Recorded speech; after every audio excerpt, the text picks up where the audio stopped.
राम जी जब वनवास में होते हैं तो जो शूर्पणखा होती है वहाँ पर आती है और माता सीता पर जब वो हमला कर देती है तो जो लक्ष्मण जी होते हैं वो उनकी नाक काट देते हैं।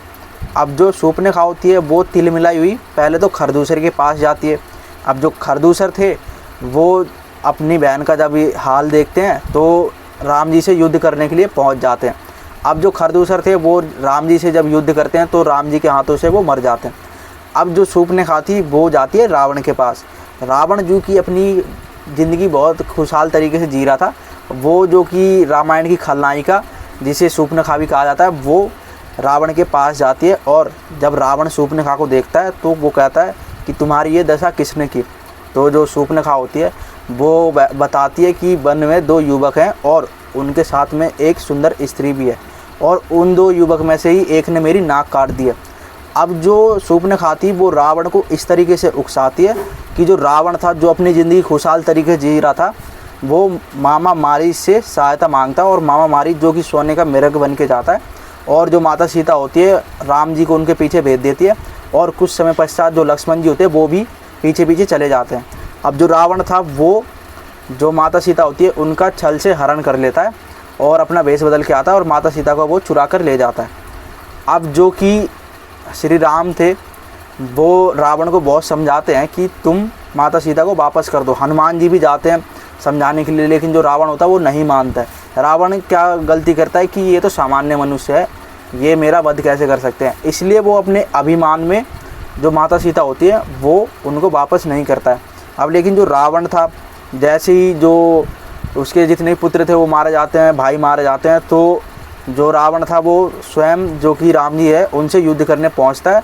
तो जो रावण था उसका राम जी वध कर देते हैं। ये तो हो गई रामायण और जो कि श्री राम थे उन्होंने रावण का वध कैसे किया। अगर हम बात करें राम और रावण के बारे में कि इन दोनों में महान कौन था तो आज हम इसी के बारे में बात करेंगे। सबसे पहले आते हैं हम रावण के ऊपर। रावण जो कि आप सभी को पता है जिसके पिता जो कि ऋषि विसर्वा थे और जो ऋषि विसर्वा थे उनके पिता थे ऋषि पुतशल्य और वहीं जो ऋषि पुतशल्य थे उनके पिता जो थे वो साक्षात थे ब्रह्मदेव। तो जो रावण हो गया वो इस तरीके से हो गया ब्रह्मदेव के परिवार का ही। जो रावण थे उनका जो ब्रह्मदेव है वो परदादा लगते थे इस तरीके से। अब जो रावण था वो ब्रह्मदेव से एक अनोखा वरदान भी मांग लेता है कि मुझे सामान्य मनुष्य ही मार सके और कोई ना मार सके, देवता किन्नर गंधर्व असुर जो भी थे वो ना मार सके। रावण ने ये वरदान इसलिए मांगा था कि जो अब देवता ही उसका कुछ नहीं बिगाड़ पाएंगे तो ये सामान्य मनुष्य मेरा क्या करेंगे। तो इसके चलते वो जो सामान्य मनुष्य होते हैं उसको वो भूल जाता है और वो कह देता है कि सामान्य मनुष्य ही अगर मार सके तो मार सके, नहीं तो कोई ना मार सके। तो रावण इस तरीके से देखा जाए तो एक तरीके से अमर भी हो जाता है, क्योंकि उस समय में जो जितने भी सामान्य मनुष्य थे वो तो रावण से कभी हिम्मत ही नहीं करते जब देवता ही नहीं कर रहे। और वहीं पर आपको ये भी पता है कि रावण जो था वो भगवान शिव का कितना बड़ा भक्त भी था।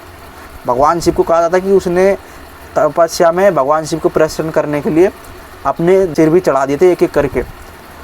तो भगवान शिव ने उसे फिर से सही किया था। और वहीं पर जो रावण था उसको वेदों का बहुत बड़ा ज्ञाता भी माना जाता था, प्रखांड पंडित था, वो बहुत ज्ञानी था। रावण जो कि इतना शक्तिशाली था कि कहते थे ना कि चलत दशानन डोलत भवनी, तो पृथ्वी कांपने लग जाती थी जब वो चलता था। और जो रावण था उसमें इतनी शक्ति थी कि उसने जो 9 ग्रह थे उनको भी बंदी बना लिया था। तो रावण जो कि एक कहा जाता है कि ब्राह्मण और जो कि एक क्षत्रिय परिवार से भी था, क्योंकि उसकी माता जो कि असुर राजकन्या की पुत्री थी। तो इस तरीके से जो रावण था वो एक ब्राह्मण भी था और एक क्षत्रिय भी था।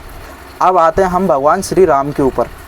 आप सबको पता है कि भगवान श्री राम जी थे वो थे नारायण के अवतार, जो कि खास तौर पर जितने भी असुर थे उनको मारने के लिए ही उन्होंने अवतार लिया था। अगर हम भगवान श्री राम जी से नारायण हटा दें तो वो बचते हैं एक सामान्य मनुष्य जो कि राजा दशरथ थे उनके पुत्र थे। अब वहीं पर जो राम जी थे उनको वनवास भी हो जाता है।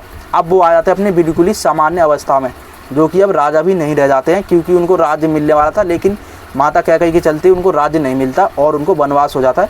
तो वो बिल्कुल ही सामान्य मनुष्य के रूप में आ जाते हैं।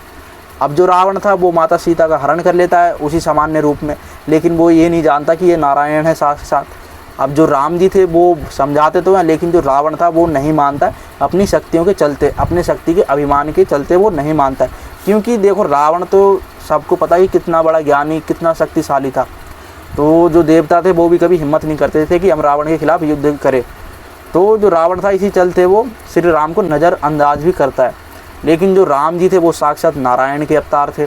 तो जो रावण था अब राम जी के हाथ में मारा जाता है। लेकिन इन सब में अगर देखा जाए तो जो राम जी थे उनको खास क्या बनाता है, उनका चरित्र। आपने देखा कि जो रामायण में कहा जाता है कि जो मंदोदरी थी वो रावण को कहते हैं कि अगर तुम्हें सीता को पाने की इतनी चाह है तो तुम क्यों ना एक बार राम का भेष बदल कर ही जाओ।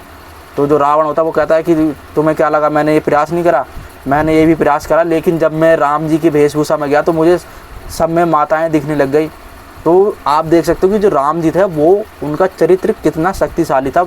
इसलिए तो हम जो राम जी थे तो उनकी पूजा करते हैं, और जो कि राम जी है उनके चरित्र को ही हम पूजते हैं। इसलिए तो हम कहते हैं कि पुरुषोत्तम श्री राम।